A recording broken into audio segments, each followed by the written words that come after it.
It's 10 a.m. on the East Coast, where Maryland Governor Wes Moore is making a major announcement.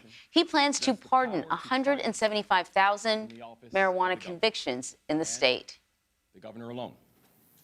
This is a responsibility that I take very, very seriously. And that is why this morning, with deep pride and soberness, I will pardon over 175,000 convictions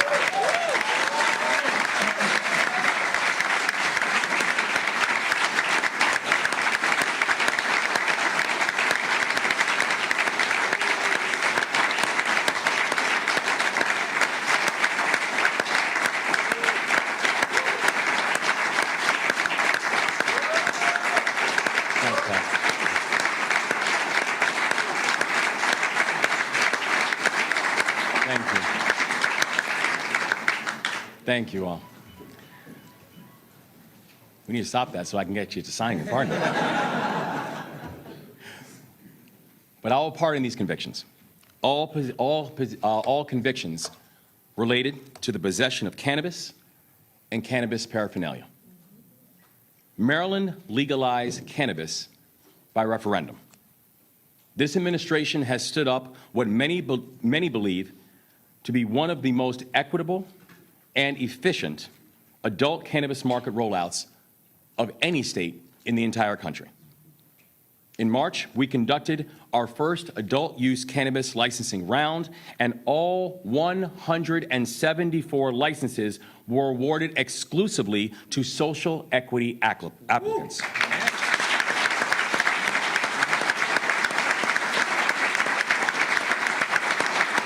And to be clear, that's the first time that that has happened in our nation's history. Yes.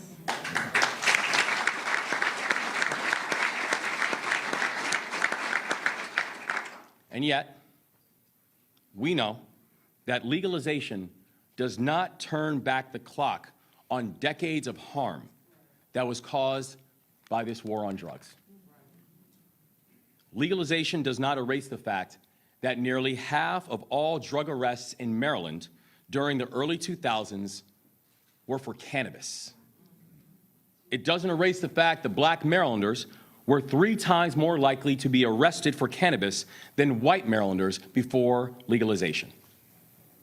It doesn't erase the fact that having a conviction on your record means a harder time with everything, from housing to employment, to education.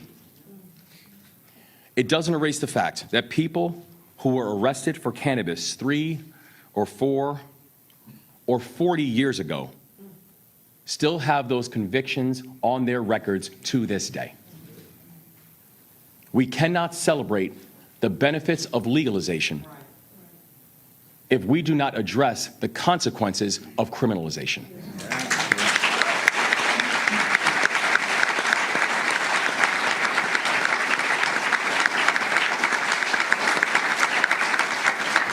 So I want to be clear.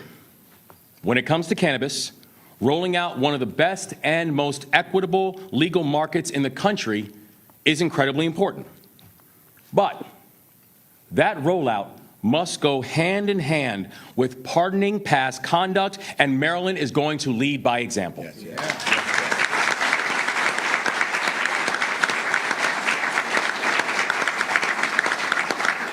So today, this executive order is the most sweeping state-level pardon in any state in American history. That's right.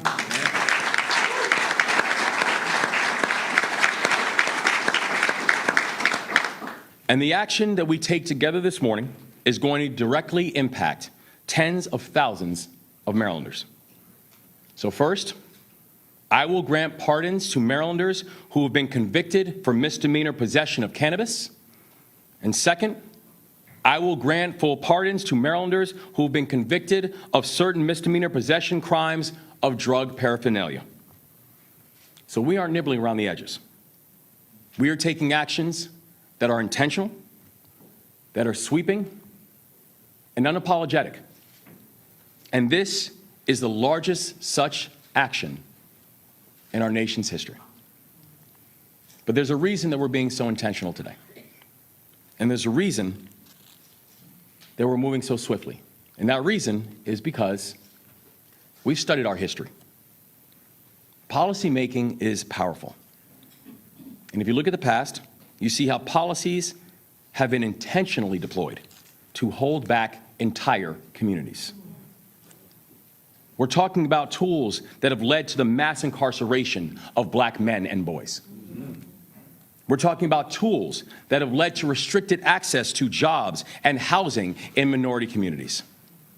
We're talking about tools that have led to an 8-to-1 racial wealth gap in our state. Because we know we do not get to an 8-to-1 racial wealth gap because one group is working 8 times harder. Tools that have been used to create these disparities. And to undo that kind of intentionality, we need to apply intentionality of our own. So today, we take a big step enacting the kinds of policies that can reverse the harm of the past and to help us to work together to build a brighter future. So now this is a big deal. This is a really big deal. And we could not have gotten here without the extraordinary partnership of our incredible lawmakers and leaders and advocates. I want to thank our remarkable Attorney General Anthony Brown for all of his work in making today happen.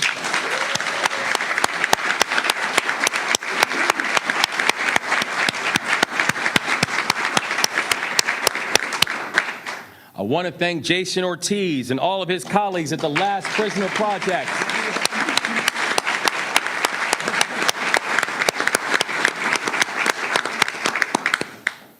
I want to thank Heather Warnken from the University of Baltimore School of Law. Right, you've been listening to Maryland Governor Wes Moore. Pretty remarkable, Anne-Marie, what he's doing here. We were talking about it earlier on CBS Mornings. The commuting of the convictions of pardoning of people who've been convicted for low-level marijuana offenses in the state of Maryland. And there's a couple of reasons why this is so important. Number one, Maryland is, first of all, he's the only black governor in the United States. Maryland is predominantly a black state, and we know, according to the ACLU, that black Americans are more likely to be arrested for low-level marijuana offenses than white Americans. And so there are a lot of people. There's one person that was profiled in the Washington Post. His name is Derek Riggs.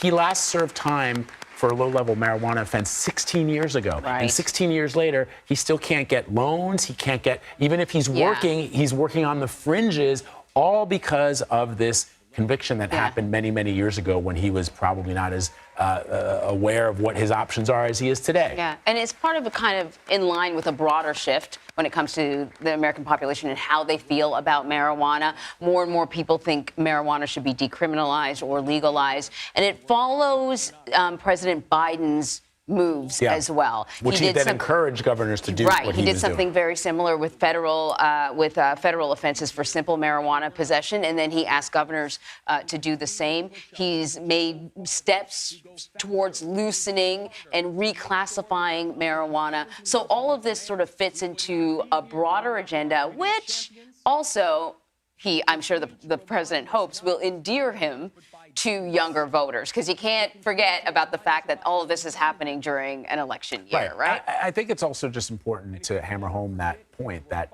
that it's hard to tell someone who was convicted more than a decade ago for a misdemeanor marijuana offense that he still has to carry the burden of that when there are marijuana dispensaries on every block in your neighborhood. Things have changed. Right, Yeah, exactly. And how you say Americans feel about marijuana use.